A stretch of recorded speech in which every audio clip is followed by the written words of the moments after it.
నమస్తే. Spiritual, motivation, educational వీటికి సంబంధించి ఇంటర్వ్యూస్ ఇవ్వదలుచుకున్న వాళ్ళు కింద నంబర్ కి కాంటాక్ట్ చేయండి.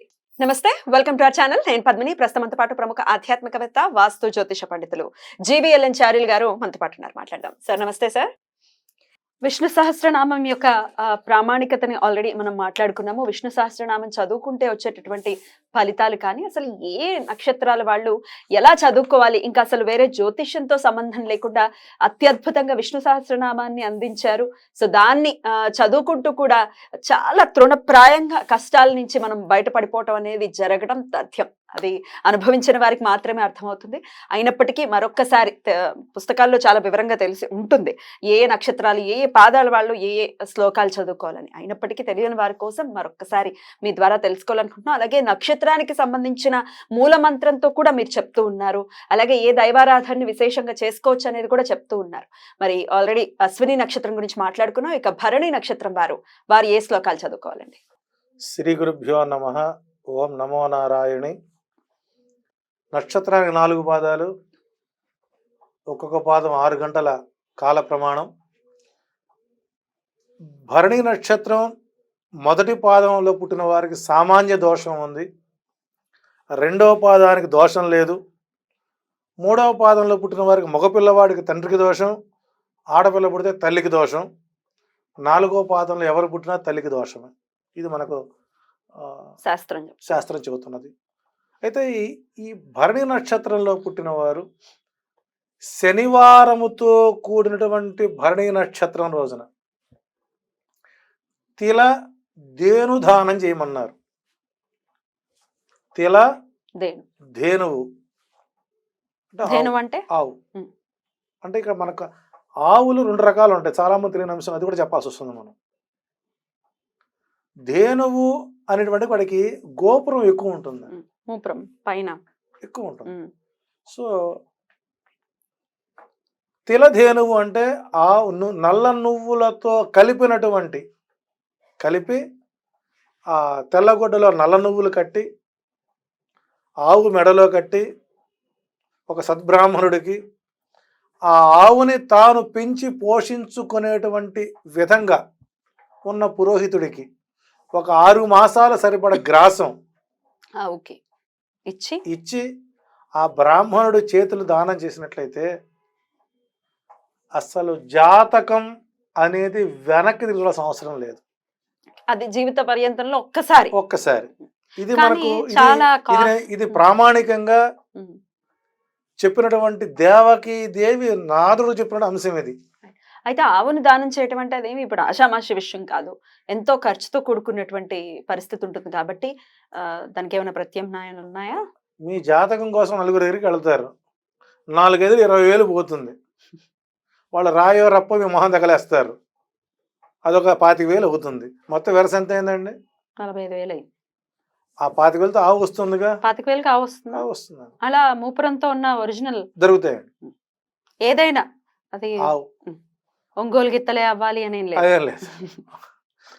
తర్వాత ఈ భరణి నక్షత్రం వారు ఓం ఐం హ్రీం సహ భరణ్యై నమః అనేది మూలమంత్రం. ఇందులో ఓం అనేటువంటిది ప్రణవం, ఐం అనేటువంటి పదం సరస్వతీదేవికి అత్యంత ప్రీతికరమైనటువంటి ఐం అనే బీజం. ఇది మనకు భాగవతంలో అజామిళోపాఖ్యానంలో మనకు తెలుస్తుంది. ఈ బీజాక్షరం అక్కడి నుంచి వచ్చింది మనకి. సో దీని కథా వృత్తాంతం మరొకసారి ఇంకొక అంశం చెప్పుకుందాం. ఇట్లా 4 పాదాల వారు ఓం ఐం హ్రీం సహ భరణ్యై నమః అనే మూలమంత్రాన్ని ప్రతినిత్యము పాటించడం ఉత్తమం. చాలామంది అది బ్రాహ్మలే చేయాలి అని అంటుంటారు. అంటే బ్రాహ్మలు చేసేటువంటి ప్రామాణిక మూలమంత్రాలు వేరు, ప్రత్యామ్నాయం ఇచ్చేటువంటి లౌకిక మంత్రాలు వేరు. సో ఇది లౌకిక మంత్రం ఇది. సో కాబట్టి దీన్ని ఎవరైనా ఎప్పుడైనా సర్వకాల సర్వావస్థల యందు జపము చేయదగినటువంటి మంత్రం. ఇక ఈ భరణి నక్షత్రం వారు విష్ణు సహస్రనామంలోని మొదటి పాదం వారు 5వ శ్లోకాన్ని పారాయణం చేసుకోవాలి. స్వయంభూ శంభురాదిత్య పుష్కరాక్షో మహాస్వన అనాది నిధనోధాత విధాత ధాతురుత్తమ. అందులో స్వయంభూ శంభురాదిత్య పుష్కరాక్షో మహాస్వన. అసలు ఆ భరణి నక్షత్రం వారికి ఆ ప్రధానమైనటువంటి ఆ శ్లోకంలో విష్ణు సహస్రనామంలో అత్యంత కీలకార్థాన్నిచ్చేటువంటి 5వ శ్లోకాన్నే దేవకీదేవి నారదుడికి చెప్పినటువంటి శ్లోకం.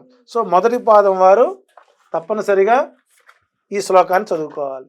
అట్లాగే భరణి 2వ పాదం వారు విష్ణు సహస్రనామంలో 6వ శ్లోకం. ఇక్కడ మళ్ళీ కన్ఫ్యూజ్, ఉత్తర పీఠిక పూర్వ పీఠిక అవి వదిలేసేయండి, మనం విశ్వం విష్ణు షట్కార్ అక్కడి నుంచి లెక్కేసుకోండి. ఇక 2వ పాదం వారు అప్రమేయో హృషికేశ పద్మనాభో అమరప్రభు విశ్వకర్మ మనుస్పృష్ట సవిష్ట స్థవిరోద్రవ అనేటువంటి 6వ శ్లోకం. విష్ణు సహస్రనామంలోని 6వ శ్లోకాన్ని భరణి నక్షత్రం 2వ పాదం వారికి పారాయణ సూత్రంగా ఇచ్చినటువంటి దేవకీదేవికి మనం నమస్కరించుకోవాలి. ఇక భరణి 3వ పాదం వారికి అగ్రాహ్యశాశ్వత కృష్ణో లోహితాక్ష ప్రదర్ధన ప్రభూతత్రికుద్ధామ పవిత్రం మంగళం పరం అనేటువంటి 7వ శ్లోకాన్ని